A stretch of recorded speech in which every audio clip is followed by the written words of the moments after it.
Hello everyone, welcome back to my channel. आज हम लोग एक नया सब्जेक्ट स्टार्ट करने वाले हैं। मींस टू से मॉडर्न हिस्ट्री से हम टेस्ट कवर करेंगे, जो कि टॉपिक वाइज टेस्ट सीरीज चल रही है। आप सभी को पता है, जो रेगुलर स्टूडेंट्स हैं उन सबको मालूम है, जिसमें हमारे काफ़ी सारे सब्जेक्ट्स यानी कि एंशियंट हिस्ट्री, मिडावल हिस्ट्री, इसके अलावा इंडियन एंड वर्ल्ड ज्योग्राफी हमने कवर कर ली है। अब हम मॉडर्न हिस्ट्री जो है कवर करेंगे। इसके बाद हम पॉलिटी स्टार्ट करेंगे। ओके, और ये वनडे एग्जाम्स के लिए है। जितने भी वनडे एग्जाम्स होते हैं उनके लिए तो ये है ही है, मतलब फ़ायदेमंद है, लेकिन उसके अलावा अगर आपको और भी एग्जाम्स में ये हेल्प कर सकती है। स्टार्ट करेंगे फर्स्ट क्वेश्चन के साथ। ओके, पीडीएफ किस तरीके से लेने ये चीज़ बाद में डिस्कस करेंगे। फर्स्ट क्वेश्चन है, वास्को डी गामा प्रथम बार कब भारत आया था? ठीक है, ऑप्शंस मैं नहीं पढ़ूंगी, केवल जो करेक्ट आंसर है वही पढ़ूंगी। ओके, सो क्वेश्चन है यहाँ पर, वास्को डी गामा पहली बार भारत कब आया था? ठीक है, तो 1498, everyone knows about this. Answer आपका सी हो जाएगा। वास्को डी गामा पहली बार 20 मई 1498 को भारत के पश्चिमी तट पर स्थित कालीकट पहुंचा व उसने भारत के नए समुद्री मार्ग की खोज की थी। ठीक है, तो ये चीज़ आपको याद रखनी है कि उसने भारत के नए समुद्री मार्ग की खोज की थी। ठीक है, ये चीज़, ये फैक्ट याद रखना, क्योंकि कई बार क्या होता है कि स्टेटमेंट के रूप में जब क्वेश्चन आता है तो हम कंफ्यूज हो जाते हैं। और ये डेट भी याद रखना। ओके, ये तो सभी को रटा हुआ है, ये डेट याद रखना। बहुत सी जगहों पर ये डिफरेंट डेट दे रखी होती है, लेकिन एग्जैक्ट यही है, आप लोगों को याद रखनी है। नेक्स्ट क्वेश्चन है, वास्को डी गामा किसकी सहायता से भारत तक पहुंचा था? ठीक है, तो भारत तक पहुंचा था अब्दुल मजीद की सहायता से। Option number A is correct. एक सेकेंड, ये हो क्या रहा है? ठीक है, पुर्तगाली यात्री वास्को डी गामा एक गुजरात व्यापारी अब्दुल मजीद की सहायता से भारत के पश्चिमी तट पर पहुंचा था। नेक्स्ट क्वेश्चन है, कोलंबस किस देश का नाविक था जो भारत की खोज पर निकला था? ऑप्शंस यहाँ पर आप लोगों को काफ़ी सारे दे रखे हैं। अब हमें बताना है कि वो किस देश का नाविक था। Okay, so correct answer is Spain. Option number B is correct. Alright, Spain का नाविक कोलंबस 1492 में भारत की खोज पर निकला, लेकिन वह भटक कर अमेरिका चला गया और इस प्रकार अमेरिका की खोज हुई थी। यानी कि आपने पढ़ा हुआ कई बार क्वेश्चन, अमेरिका की खोज किसने की थी? Then you will answer Columbus. Next है, किसने केप ऑफ गुड होप की खोज की थी, या फिर आप उसे उत्तमाशा अंतरीप भी बोल सकते हो। सो करेक्ट आंसर है, इसकी खोज किसने की थी? बार्थोलोम्यो डियाज ने। Option number C is correct. Okay, पुर्तगाली बार्थोलोम्यो डियाज ने अफ्रीका के दक्षिणी शोर पर 1488 में पहुंचकर इसे केप ऑफ गुड होप या फिर उत्तमाशा अंतरीप नाम दिया था। इसी केप ऑफ गुड होप होते हुए वास्को डी गामा भारत आया था। नेक्स्ट क्वेश्चन है, भारत में यूरोपियों के आगमन के क्रम में कौन सबसे पहले आया था? मोस्ट इंपॉर्टेंट क्वेश्चन है, उनके सारे ही क्रम आप लोगों को याद होनी चाहिए। ओके, सो सबसे पहले कौन आया था? पुर्तगाली आए थे। Option number A is correct. यहाँ आप लोगों को सारा क्रम दे रखा है, कब कब कौन आए थे। भारत में यूरोपियों के आगमन का क्या क्या क्रम रहा है? पुर्तगाली आए थे 1498 में, एंड देन डच आए थे 1595 में, उसके बाद अंग्रेज 1600 and then French 1664। Okay, next है, कालीकट के किस शासक ने वास्को डी गामा का स्वागत किया था? इंपॉर्टेंट, देखिए हर एक क्वेश्चन इंपॉर्टेंट है, हर किसी पे बोलना बहुत ज़्यादा इरिटेटिंग लगता है, इसीलिए मैं बोलती नहीं हूँ, लेकिन मुझे बहुत ज़्यादा जो मोस्ट इंपॉर्टेंट लगता है वहाँ मैं बोलती हूँ कि ये इंपॉर्टेंट है। लेकिन आप लोगों को हर एक क्वेश्चन याद रखना है, क्वेश्चन के साथ में एक्सप्लेनेशन पर बहुत ज़्यादा ध्यान देना है। ओके, सो आंसर है इसका कि किसने स्वागत किया था उसका। So correct answer is Zamorin. Option number B is correct. पुर्तगाली यात्री वास्को डी गामा भारत के पश्चिमी तट पर स्थित कालीकट पर 20 मई 1498 को पहुंचा था। कालीकट के तत्कालीन शासक जमोरिन ने उसका स्वागत किया था। उस टाइम पर शासक कौन था वहाँ का? जमोरिन था। Then correct answer is Zamorin. Next है, वास्को डी गामा ने भारत के मसालों को यूरोप में बेचकर कितने गुना से अधिक का लाभ कमाया था? कितने गुना से अधिक पूछा है यहाँ पर। करेक्ट आंसर है 60। Option number C is correct. Vasco da Gama ने कालीकट से मसालों को लेकर यूरोप में बेचा, जिसमें इसको 60 गुना से अधिक का लाभ हुआ। इसी लाभ को देखते हुए अन्य पुर्तगाली व यूरोपीय कंपनियां भारत आने को प्रेरित हुई। नेक्स्ट क्वेश्चन है, भारत के साथ व्यापार हेतु किस यूरोपीय देश ने एस्तादो द इंडिया नामक कंपनी की स्थापना की थी? करेक्ट आंसर जो है वह पुर्तगाल है, option number A is correct. Bharat यानी कि पूर्व की बात यहाँ पर हो रही है के साथ व्यापार हेतु पुर्तगालियों ने एस्तादो द इंडिया नामक कंपनी की स्थापना की थी।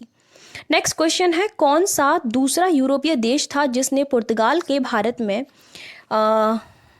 अपनी कंपनी की स्थापना की थी? ओके, सो वह था Britain, option number C is correct. Bharat में यूरोपीय कंपनियों की स्थापना का जो क्रम दे रखा है वो ये है, देखिए ऊपर आगमन का क्रम था लेकिन यहाँ कंपनियों की स्थापना का क्रम है। Most of the time students इस चीज़ में कंफ्यूज हो जाते हैं कि उनकी स्थापना का जो क्रम है, कंपनी की स्थापना के क्रम को वह आगमन का क्रम समझ लेते हैं या फिर आगमन को कंपनियों का स्थापना का क्रम समझ लेते हैं। ठीक है, तो उस चीज़ में आप लोगों को कन्फ्यूज़ नहीं होना है। पुर्तगाली 1498, अंग्रेजों ने 1600 में, डचों ने 1602 में और फ्रेंच ने 1664 में। ओके, नेक्स्ट क्वेश्चन है वास्को डिगामा, जिसका आंसर भी दिख गया, कोई बात नहीं। वास्को डिगामा दूसरी बार भारत कब आया था? तो वह दूसरी बार भारत 1502 में आया था, option number B is correct. Vasco da Gama 1502 में दूसरी बार भारत आया, इसके पश्चात पुर्तगालियों का भारत में निरंतर आना प्रारंभ हुआ। नेक्स्ट क्वेश्चन है, भारत में प्रथम पुर्तगाली दुर्ग या फैक्ट्री को कहाँ स्थापित किया गया था? कोचीन में स्थापित किया गया था, option number D is correct. Okay, Bharat में प्रथम पुर्तगाली दुर्ग या फिर फैक्ट्री जो कि भारत में प्रथम यूरोपीय फैक्ट्री भी थी, जो कोचीन में अल्फांसो डी अल्बुकर्क द्वारा 1503 में स्थापित की गई थी। नेक्स्ट क्वेश्चन है, भारत में किस वर्ष पुर्तगालियों ने अपनी दूसरी फैक्ट्री बनाई थी? उन्होंने दूसरी फैक्ट्री बनाई थी 1505 में। इसमें बहुत कुछ ज़्यादा समझाने वाला नहीं है, फैक्ट हैं, आप लोगों को रटने पड़ेंगे। कोई चीज़ यहाँ ऐसी नहीं है कि जिसको बहुत अच्छे तरीके में कोई उसका ईजी वे बता दूँ आप लोगों को याद करने के लिए, वो नहीं है, याद करना ही पड़ेगा। 1505 में कन्नूर में, एक सेकेंड कुछ गलत बताया मैंने, नहीं, 1505 में कन्नूर में पुर्तगालियों ने अपनी दूसरी फैक्ट्री बनाई थी। बंगाल के हुगली में भी पुर्तगालियों द्वारा फैक्ट्री स्थापित की गई थी। नेक्स्ट क्वेश्चन है, किसे भारत में प्रथम पुर्तगाली वायसराय नियुक्त किया गया था? तो ये नियुक्त किया गया था फ्रांसिस्को डी अल्मीडा को, option number B is correct. Important question है।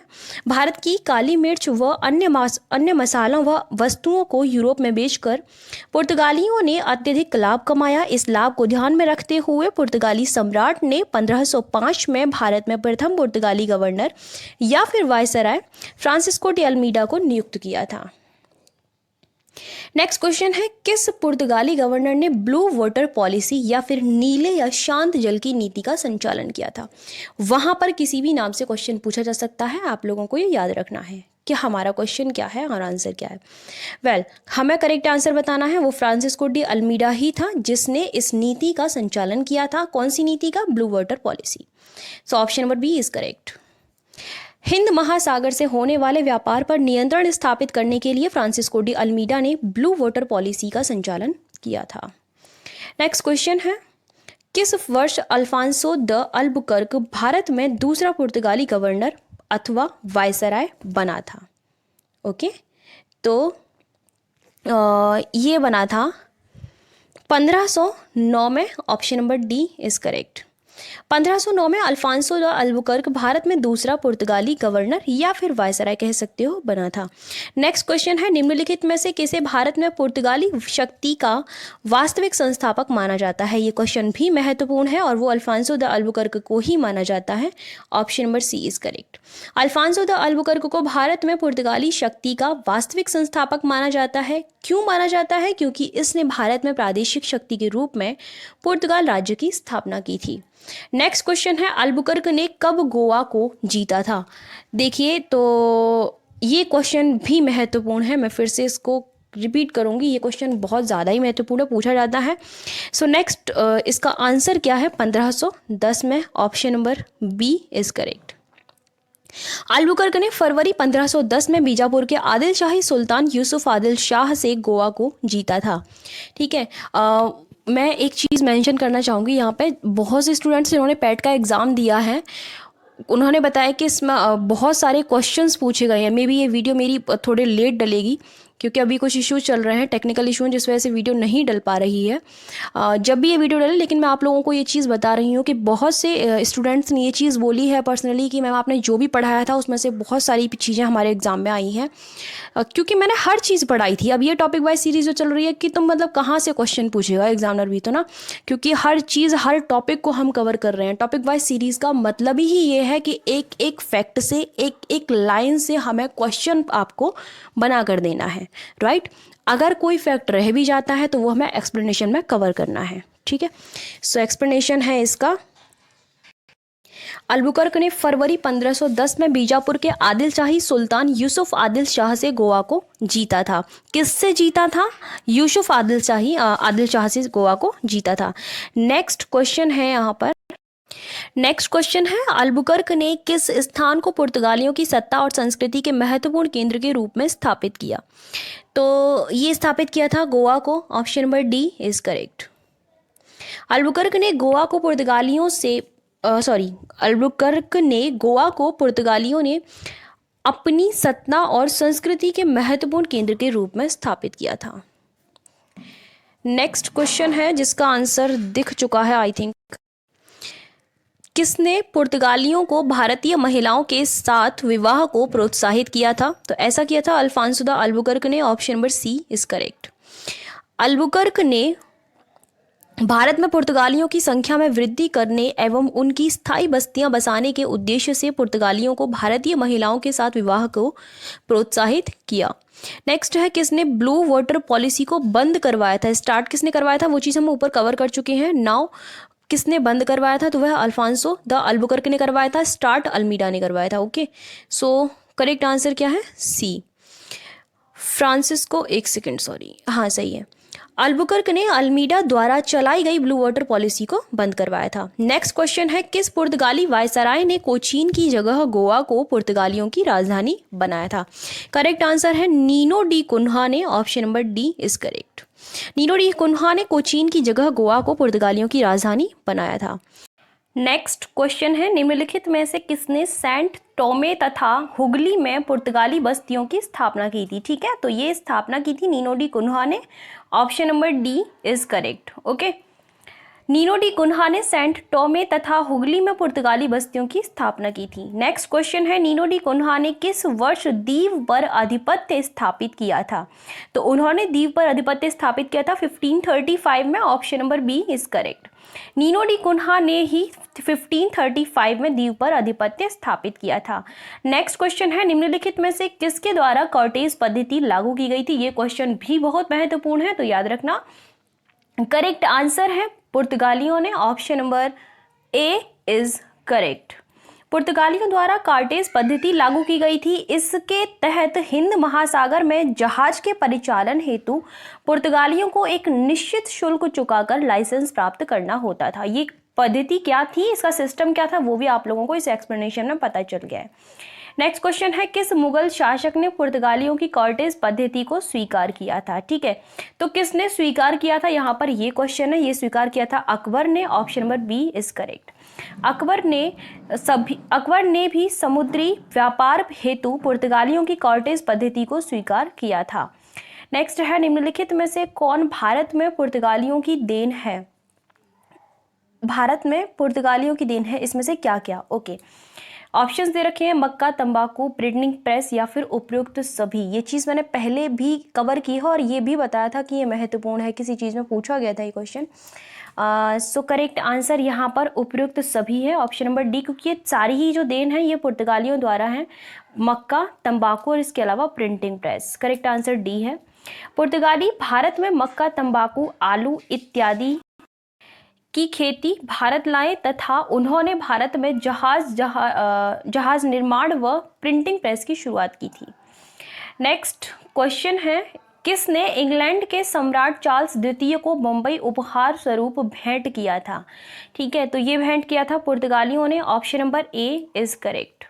1661 में इंग्लैंड के सम्राट चार्ल्स द्वितीय का विवाह पुर्तगाल की राजकुमारी कैथरीन से हुआ था तथा पुर्तगालियों ने चार्ल्स को बम्बई उपहार स्वरूप भेंट किया, जिसे चार्ल्स ने 1668 में वार्षिक किराए पर ब्रिटिश ईस्ट इंडिया कंपनी को दे दिया था।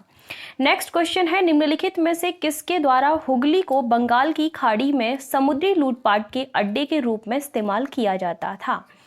तो ऐसा किया जाता था पुर्तगालियों द्वारा। क्वेश्चन क्या है, किसके द्वारा? ओके, तो पुर्तगालियों द्वारा किया जाता था। Option number A is correct. पुर्तगालियों द्वारा हुगली को बंगाल की खाड़ी में समुद्री लूटपाट के अड्डे के रूप में इस्तेमाल किया जाता था। नेक्स्ट क्वेश्चन है, गोवा व दमन और दीव कब तक पुर्तगालियों के अधिकार में रहे थे? तो ये अधिकार में रहे थे 1961 तक। Option number D is correct. Goa व दमन और दीव 1961 तक पुर्तगालियों के अधिकार में रहे। 1961 में पुर्तगालियों ने इनको मुक्त कराया पुर्तगालियों से इनको मुक्त कराया गया था, सॉरी। नेक्स्ट क्वेश्चन है, भारत में किसके द्वारा स्थापत्य कला में गोथिक कला का विकास हुआ था? तो यह विकास हुआ था किसके द्वारा? पुर्तगालियों के द्वारा। Option number A is correct. Okay, next यहाँ पर एक्सप्लेनेशन दे रखा है, भारत में पुर्तगालियों द्वारा स्थापत्य कला में गोथिक कला का जो विकास हुआ था वो खास तौर से पुर्तगालियों के द्वारा हुआ था। नेक्स्ट है, कार्नेलियन हाउटमैन किस देश का यात्री था जो भारत के पूर्व में सुमात्रा पर पहुंचा था? ठीक है, तो वह किस देश का यात्री था? हॉलैंड का। Option number B is correct. Okay, पहला डच यात्री कॉर्नेलियन हाउटमैन 1596 में भारत के पूर्व में सुमात्रा पर पहुंचा था। डच हॉलैंड के निवासी थे जो कि वर्तमान में नीदरलैंड है। ओके, नेक्स्ट है, किसने भारत में व्यापार के लिए सर्वप्रथम संयुक्त पूंजी आरंभ की थी? तो यह पूंजी किसने आरंभ की थी? डचों ने आरंभ की थी। Option number B is correct. Bharat में व्यापार के लिए सर्वप्रथम संयुक्त पूंजी डचों ने आरंभ की थी। 1602 में डच कंपनी वेरिंग दे ओस्ट इंडसे कंपनी की स्थापना की थी। 1602 में हुई थी। कंपनी का नाम याद रखना। ओके, नेक्स्ट क्वेश्चन है, किसने पुर्तगालियों के प्रभाव को समाप्त कर पूर्व के मसालों के व्यापार पर एकाधिकार स्थापित कर लिया था? ठीक है, तो किसने किया था ये? यहाँ पर ये प्रश्न पूछा गया है। करेक्ट आंसर है डचों ने। Option number A is correct. Okay, डचों ने पुर्तगालियों के प्रभाव को समाप्त कर पूर्व के मसालों के व्यापार पर एकाधिकार स्थापित कर लिया था। नेक्स्ट क्वेश्चन है, निम्नलिखित में से किसने भारत में मसालों के स्थान पर कपड़ों के निर्यात पर बल दिया था? यानी कि मसालों पर बल ना देकर के वो कपड़ों पर बल दिया था, कपड़ों के निर्यात पर। ओके, सो करेक्ट आंसर है डचों ने ऐसा किया था। Option number A is correct. Alright, इसका एक्सप्लेनेशन देख लेते हैं एक बार। भारत में डचों ने मसालों के स्थान पर कपड़ों के निर्यात पर बल दिया। नेक्स्ट है, डचों द्वारा भारत में प्रथम फैक्ट्री कहाँ स्थापित की गई थी?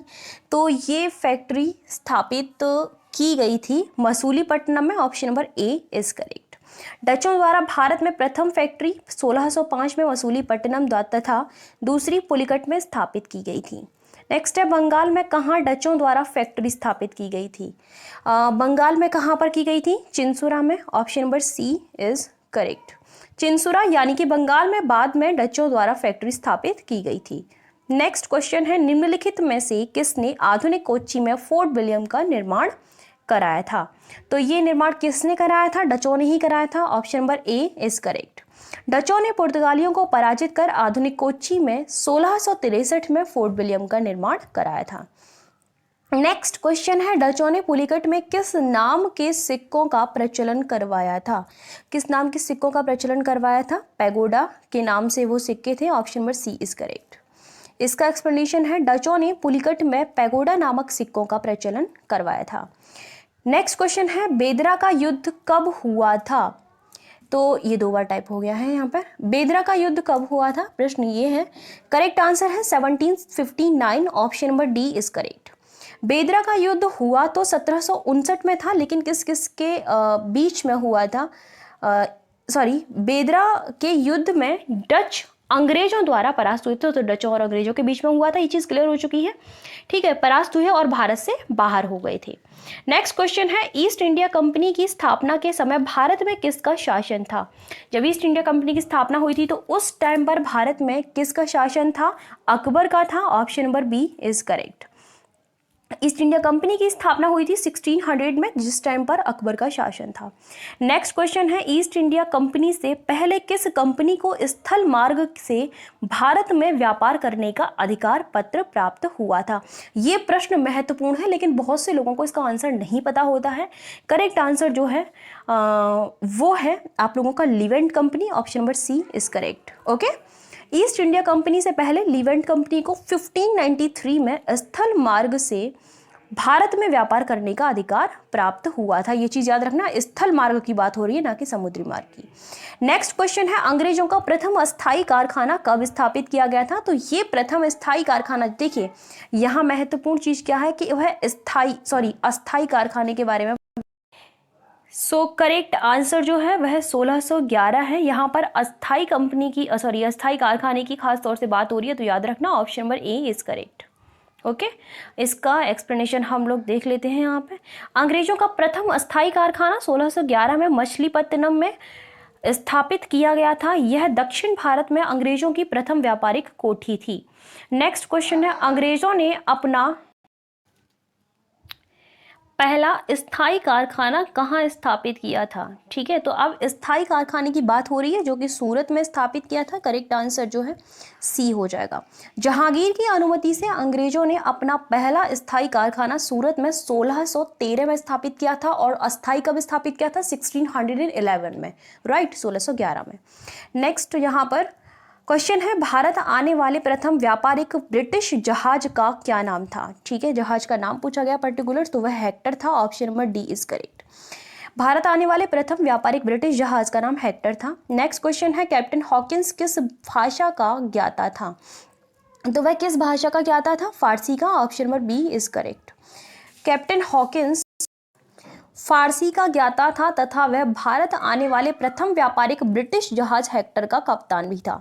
नेक्स्ट है, किस अंग्रेज ने पुर्तगालियों को सूरत के समीप स्वाली में हराया था? तो ये हराया था कैप्टन बेस्ट ने। Option number B is correct. इसका एक्सप्लेनेशन है, कैप्टन बेस्ट जो कि एक अंग्रेज था, उसने पुर्तगालियों को सूरत के समीप स्वाली में हराया तथा सूरत पर पुर्तगालियों के एकाधिकार को समाप्त करके अपनी फैक्ट्री स्थापित की थी। नेक्स्ट है, निम्नलिखित में से किसको औरंगजेब द्वारा भारत से निष्कासित किया गया था? ठीक है, क्या पूछा गया है कि किसके औरंगजेब द्वारा भारत से निष्कासित किया गया था, किसको किया गया था? करेक्ट आंसर है जॉन चाइल्ड को। Option number C is correct. पश्चिमी समुद्री तट पर मुगल बंदरगाह पर डेरा डालने और हज जाने वाले यात्रियों को बंदी बनाने के कारण अंग्रेज गवर्नर सर जॉन चाइल्ड को औरंगजेब द्वारा भारत से निष्कासित किया गया था। नेक्स्ट क्वेश्चन है, निम्नलिखित में से किसने कलकत्ता की स्थापना की थी? इंपॉर्टेंट क्वेश्चन है, और कलकत्ता की स्थापना जॉर्ज चार्नक ने की थी। Option number D is correct. कब की थी इसकी स्थापना? 1690 में। ठीक है, नेक्स्ट है, फ्रांसिस डे ने कहाँ फोर्ट सेंट जॉर्ज नामक कोठी का निर्माण करवाया था? ठीक है, तो इसका निर्माण करवाया था मद्रास में। Option number C is correct. Francis Day ने 1639 में मद्रास में फोर्ट सेंट जॉर्ज नामक कोठी का निर्माण करवाया था। नेक्स्ट है, किसने मद्रास की स्थापना की थी? मद्रास की स्थापना की थी फ्रांसिस डे ने। Option number A is correct. ठीक है, इसका एक्सप्लेनेशन देख लेते हैं। फ्रांसिस डे ने मद्रास की स्थापना की थी, जबकि गेराल्ड आंगियार बम्बई का संस्थापक था। आप लोगों को तीन चीज़ों के संस्थापकों के नाम पता चले हैं, कलकत्ता का, इसके अलावा यहाँ पे मद्रास का, और इसके अलावा बम्बई का। ठीक है, याद रखने हैं। नेक्स्ट क्वेश्चन है, डेनिस भारत कब आए थे? डेनिस भारत आए थे 1616 में। Option number C is correct. ठीक है, अंग्रेजों के बाद डेनिस 1616 में भारत आए। अपनी व्यापारिक कमजोरी के कारण 1745 में डेनिश ईस्ट इंडिया कंपनी ने अपनी सारी फैक्ट्रियों को अंग्रेजों को बेच दिया, वह भारत से वापस हो गई। नेक्स्ट है, डेनिस ने अपनी फैक्ट्री कहाँ स्थापित की थी? उन्होंने अपनी फैक्ट्री ट्रैंकोबार में स्थापित की थी। Option number A is correct. Danish ने 1620 में ट्रैंकोबार यानी कि तमिलनाडु में अपनी पहली फैक्ट्री स्थापित की थी। नेक्स्ट क्वेश्चन है, किसने फ्रांसीसी ईस्ट इंडिया कंपनी की स्थापना की थी? ठीक है, तो ये की थी काल्वर्ट ने। Option number D is correct.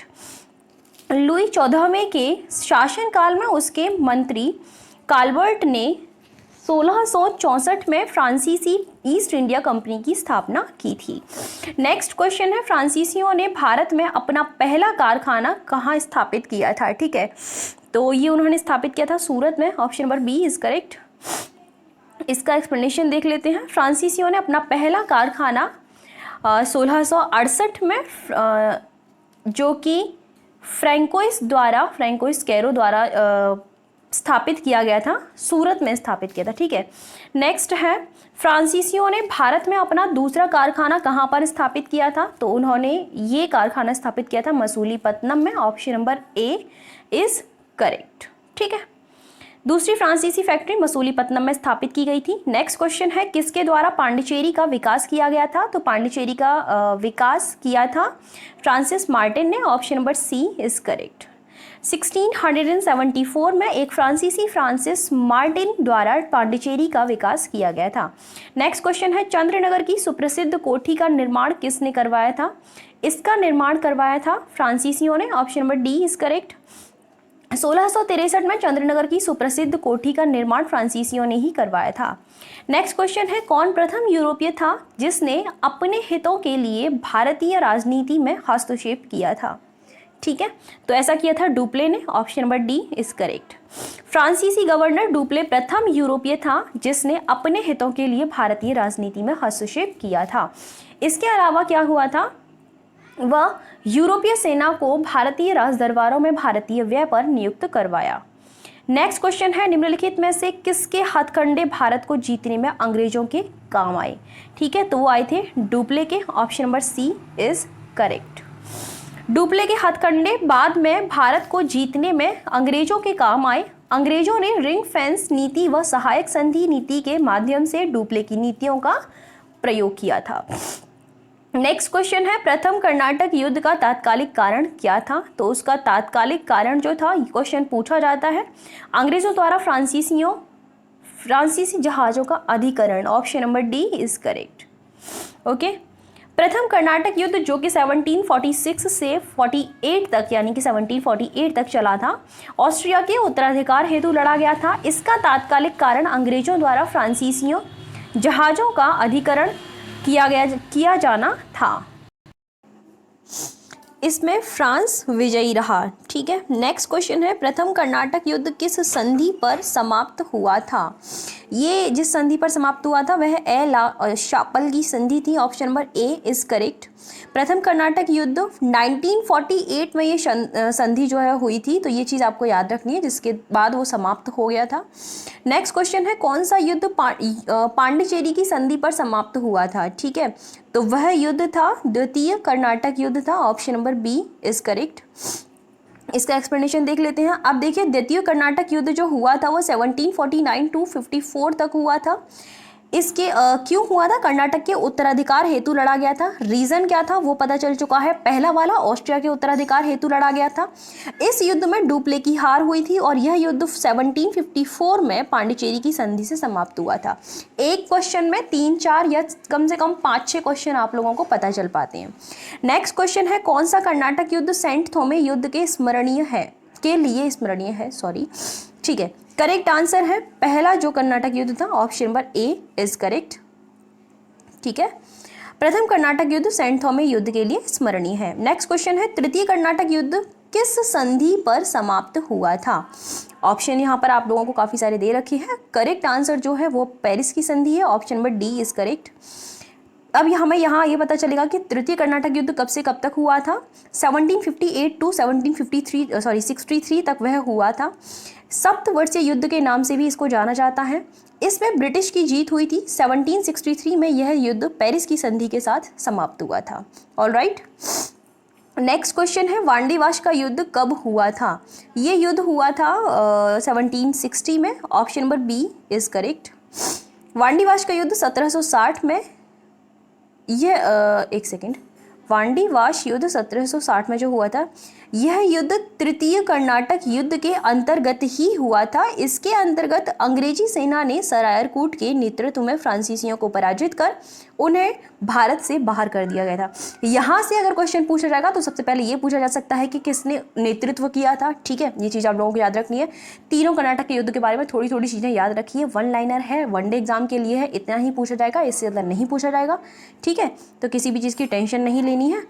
और इसके अलावा कोई बात नहीं है। आप लोगों को पीडीएफ की नीड है तो साइट का लिंक वीडियो के डिस्क्रिप्शन बॉक्स में आप लोगों को मिल जाएगा। वहाँ पे जाके आप लोगों को सारे कोर्स की इन्फॉर्मेशन मिलेगी। अगर आप साइट पर विजिट नहीं करना चाहते हैं तो आप हमारे इस नंबर पर कॉल या व्हाट्सएप कर सकते हैं। मेरी तबीयत थोड़ी ठीक नहीं है बट कोई नहीं, इस नंबर पर आप लोग कॉल या व्हाट्सएप कर सकते हो। ठीक है, thank you so much for watching my video. मिलते हैं नेक्स्ट वीडियो में।